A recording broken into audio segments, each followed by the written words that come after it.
पिशाचिनी का श्राप। डरावनी कहानी। एल गहरे जंगल के बीचों बीच बसा था रुद्रपुर गांव। यह गांव दिन में जितना शांत और खूबसूरत दिखता, रात होते ही अजीब सी सनसनाहट से भर जाता।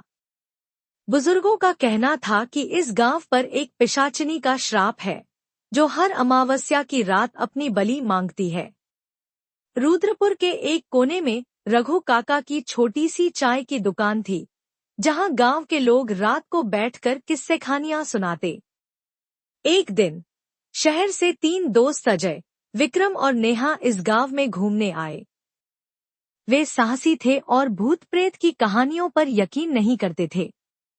रघु काका ने उन्हें पिशाचिनी के श्राप के बारे में बताया।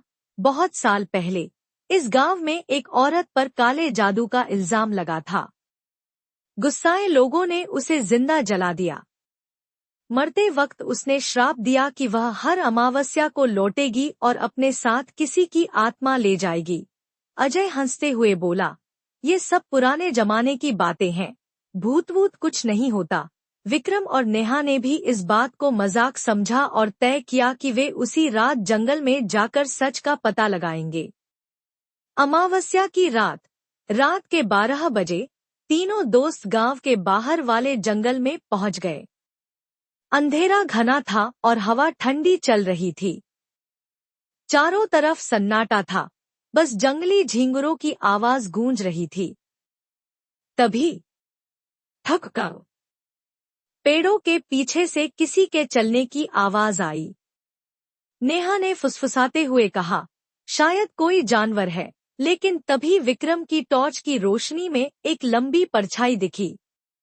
वह परछाई धीरे धीरे उनकी तरफ बढ़ रही थी। उसकी चाल इंसानों जैसी नहीं थी, कभी तेज, कभी धीमी। अचानक एक भयानक हंसी गूंज उठी।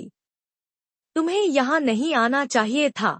जैसे ही उन्होंने पीछे मुड़कर देखा, सामने एक औरत खड़ी थी। लंबे काले बाल, लाल जलती हुई आंखें और सफेद फटी साड़ी। उसका चेहरा झुलसा हुआ था और उसकी उंगलियां नुकीली पंजों जैसी दिख रही थी। नेहा ने डर के मारे चीख मारी, लेकिन तभी पिशाचिनी हवा में उछली और विक्रम की बढ़ बढ़ी। उसके मुंह से काले धुएं जैसी छाया निकली और विक्रम के शरीर में समा गई। विक्रम के मुंह से चीख निकली और फिर वह अचानक शांत हो गया। उसकी आंखें भी सुर्ख लाल हो गई थी। अजय और नेहा ने किसी तरह खुद को संभाला और जंगल से भाग निकले। लेकिन जब वे गांव पहुंचे तो उनके पीछे कोई नहीं था। विक्रम गायब हो चुका था। अगली सुबह गांव वालों ने जंगल में विक्रम की खोज की, लेकिन उसका कोई निशान नहीं मिला। कुछ लोगों का कहना था कि पिशाचिनी ने उसे अपने साथ ले लिया। रघु काका ने गहरी सांस लेते हुए कहा, मैंने समझाया था, अमावस्या की रात जंगल में जाना मौत को बुलाने जैसा है। अजय और नेहा अब भी यकीन नहीं कर पा रहे थे कि यह सब सच में हुआ था या किसी डरावने सपने जैसा था। लेकिन एक बात तय थी, रुद्रपुर का श्राप अब भी जिंदा था और अगली अमावस्या को फिर कोई शिकार बनने वाला था।